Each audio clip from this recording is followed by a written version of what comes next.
Students, welcome to the online class. I am your history teacher, and the chapter today's chapter is Delhi Sultanate. And in last video, I have told about some slave dynasties ruler, that is Qutbuddin Aibak, Iltutmish, and Rajia Sultan. And the last ruler of this dynasty is Nasruddin Mohammad और गियाजुद्दीन बलबान. देखिए, जो नसरुद्दीन मोहम्मद थे वो रजिया के brother थे, और बाद में क्या हुआ, 1266 में इनका डेथ हो गया, और इसको जो सक्सीड किया वो था गियाजुद्दीन बलबान. और ये गियाजुद्दीन बलबान कौन थे?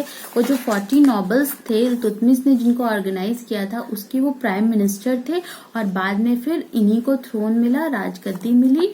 बलबान जो थे वो टर्किश चीफ के अपोजिशन में थे और चाहते थे ये अपना एक रूलिंग चलाना. तो इस तरह से फिर वो सारे लोगों को सप्रेस करने लगे और अपने पावर और अथॉरिटी को वो सेंट्रलाइज करने लगे. उनका एक पॉलिसी था ब्लड एंड आयरन का, जिसमें क्या था कि वो ऐसा फाउंडेशन रखना चाहते थे गवर्नमेंट का जिसमें वो किसी भी नॉबल्स का इंटरफेयर नहीं चाहते थे, और जो भी पावर होता वो सिर्फ मोनार्क का यानी किंग का होता. तो बलबान ने कुछ स्पाई सिस्टम बनाए, जिसमें स्पाई मतलब जासूस का सिस्टम बनाया, ताकि वो लोगों के और जो भी एक्टिविटीज उनके राज्य यानी किंगडम में हो रही है उनके बारे में वो उनको इन्फॉर्म करे और किस तरह से वो लॉयल्टी दिखाएं. उसके लिए भी उन्होंने क्या किया, 2 सिस्टम बनाया, एक सजदा का और दूसरा पायबॉस का. तो सजदा सिस्टम में क्या था कि जो भी उनके लॉयल ये सोल्जर्स वगैरह होते थे वो किंग को इस तरह से सिर झुका के सजदा करते थे, और जो पायबॉस होता था कि उनके पैरों पे अपना सिर रख के उनको चूमते थे. तो इस तरह से ये दोनों सिस्टम जो था वो ये बताता है कि सारे लोग कितने लॉयल थे अपने किंग के तरफ से. तो इस तरह से फिर लास्टली यहाँ पे गियाजुद्दीन बलबान का डेथ हुआ 1287 सीई में, और उनके जो सक्सेसर थे बाद में जो उन्होंने राजगद्दी जिनको मिला वो उतने ज्यादा मतलब वीक और इनकम्पिटेंट रूलर थे. तो फिर इस तरह से उनका जो ऐबक डायनेस्टी था वो यहाँ पे खत्म हुआ, और नेक्स्ट जो दिल्ली सल्तनत का दूसरा डायनेस्टी था वो था द खलजी डायनेस्टी, वो शुरू हुआ. इनका जो टाइम पीरियड था ये 1290 to 1320 सी तक चला.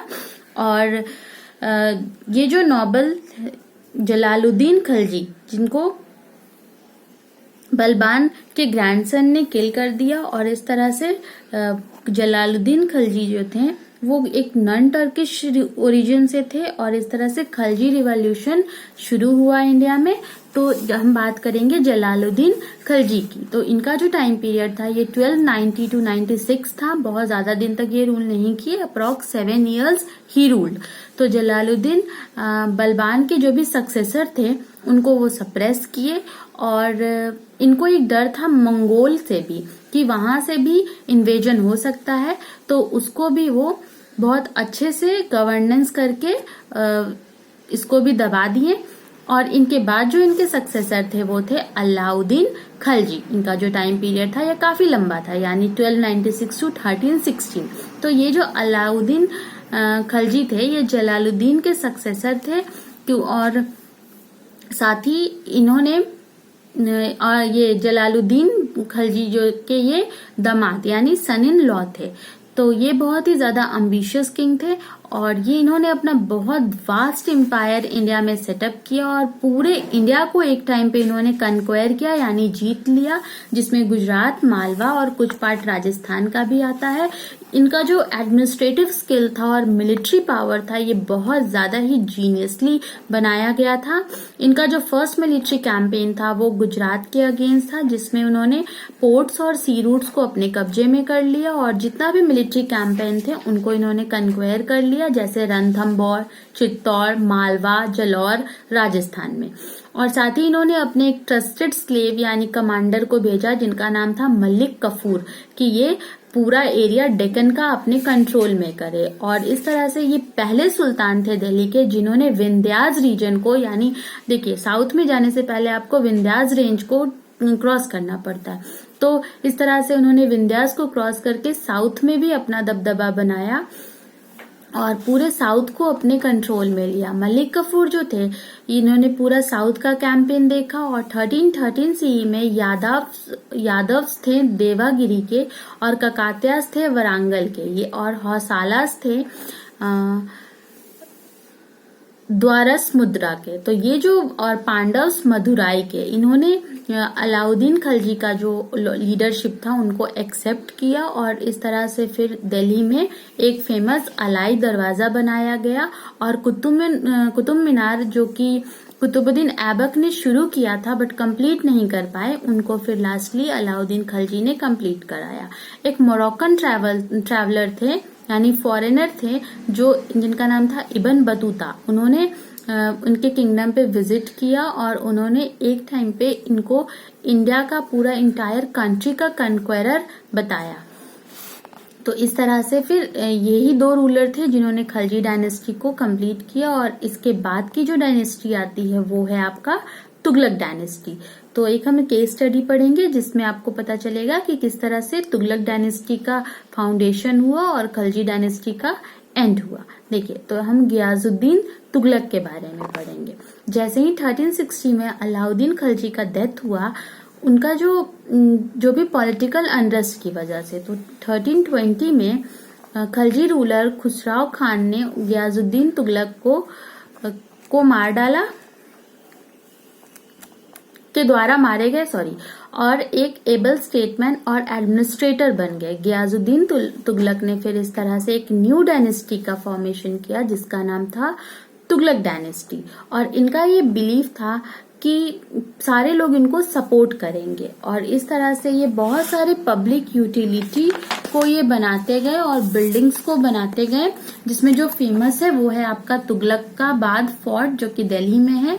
और 1324 में इनका डेथ हुआ, और इनका जो सक्सेसर था वो इनका बेटा था जिनका नाम जहानवा खान था, और इनको फिर मोहम्मद बिन तुगलक का उपाधि दिया गया। तो ये जो मोहम्मद बिन तुगलक थे, ये 1325 से 51 तक रूल किए।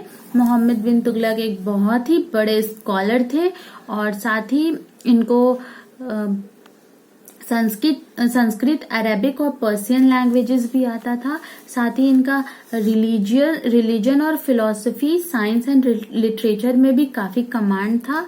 और इस तरह से ये सारे डिस्प्यूट्स को सॉल्व करते गए और एक सेक्युलर मेजर्स को इन्होंने रखा, और इस तरह से बहुत सारे एक्सपेरिमेंटल प्रोजेक्ट्स किए और इनोवेटिव प्रोजेक्ट्स लाए, लेकिन सारे फेल होते गए क्योंकि बहुत अच्छे से एक स्टेबिलिटी नहीं थी इनमें।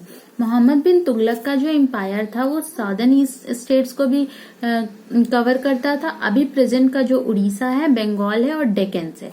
Shortly after his accession to the throne, जैसे ही उनको राजगद्दी पे अधिकार मिला, इन्होंने क्या किया, दिल्ली का जो कैपिटल था उसको इन्होंने दौलताबाद शिफ्ट कर दिया, यानी देवागिरी अभी उसका नाम दौलताबाद है, जो कि ये इनका सबसे गलत डिसीजन था, क्योंकि इनको लगता था कि वो दौलताबाद पे कैपिटल को शिफ्ट करके मंगोल अटैक से बच सकते हैं और नजर रख सकते हैं। लेकिन इससे क्या हुआ कि जैसे ही इन्होंने दौलताबाद शिफ्ट किया, ये नॉर्थ का पूरा एरिया को भूल गए, अच्छे से केयर नहीं कर पाए। तो एक ग्रेट अरेंजमेंट के अभाव के कारण क्या हुआ कि ये इनका जो शेल्टर था वो ज्यादा टाइम तक नहीं रहा, और इस तरह से ये एक बहुत बड़ा फेलियर माना जाता था। तो उसके बाद इन्होंने वापस से अपना लोकेशन दिल्ली शिफ्ट किया, और जो दूसरा एक्सपेरिमेंट इन्होंने अपने लाइफ में किया वो था कि इन्होंने इशू किया ब्रोंज और कॉपर क्वाइंस को, यानी टोकन करेंसीज को। तो ये भी एक फाइनेंशियल क्राइसिस का रीजन बना, क्योंकि क्या था कि जो रॉयल ट्रेजर था वो इस स्कीम की वजह से पूरा ड्रेन आउट हो गया, खत्म हो गया, और ये सारे कॉइन्स जो सेम वैल्यू के थे वो सिल्वर और गोल्ड के एकदम इक्विवेलेंट थे, जो कि नहीं होना चाहिए था। तो और साथ ही कोई मेजरमेंट नहीं था, स्टैंडर्डाइज कॉइन नहीं थे, तो कोई भी इसका गलत यूज कर लेता था, जिसकी वजह से ये मार्केट में कहीं पे भी पाया जा सकता था और कोई भी इसको कॉपी कर सकता था। और तीसरा इन्होंने अपने लाइफ में जो ब्लंडर किया वो था, इन्होंने अचानक से गंगा यमुना डोब एरिया पे लैंड टैक्स को इंक्रीज कर दिया। क्यों? और वो भी कब किया? जब पूरा वो एरिया फमाइन यानी कि सूखा से ग्रसित था, तो मतलब वहां पे अकाल पड़ा हुआ था, और उस टाइम पे उन्होंने फार्मर्स पे अपना टैक्स को बढ़ा दिया, जिससे फार्मर्स उनके अगेंस्ट हो गए, और इन्होंने साल भर का जो ये मिलिट्री को सैलरी एज एडवांस दे दिया। तो ये सारे जो इनके एक्सपेरिमेंट्स थे वो बाद में एक बहुत बड़ा फेल्योर माना गया, और मोहम्मद बिन तुगलक को एक बेहतर रूलर नहीं माना गया। इनके बाद के जो सक्सेसर थे वो थे फिरोज शाह तुगलक। इनके बारे में हम कल नेक्स्ट वीडियो में देखेंगे। तब तक हम यहीं पे छोड़ते हैं। तो हमारा यहाँ पे स्लेव डायनेस्टी, खलजी डायनेस्टी और तुगलक का हाफ, ये हमारा कंप्लीट होता है। उसके बाद से 2 डायनेस्टीज और बचेंगी, एक है सैयद डायनेस्टीज और दूसरा है लोधी डायनेस्टी। लोधी डायनेस्टी हमारा लास्ट डायनेस्टी है दिल्ली सल्तनत का, और यहाँ से फिर मुगल एम्पायर का इन्वेजन शुरू होता है इंडिया में। तो अभी हम यहीं तक देखते हैं। नेक्स्ट पीरियड क्लास में हम लोग फिर नेक्स्ट टॉपिक को डिस्कस करेंगे।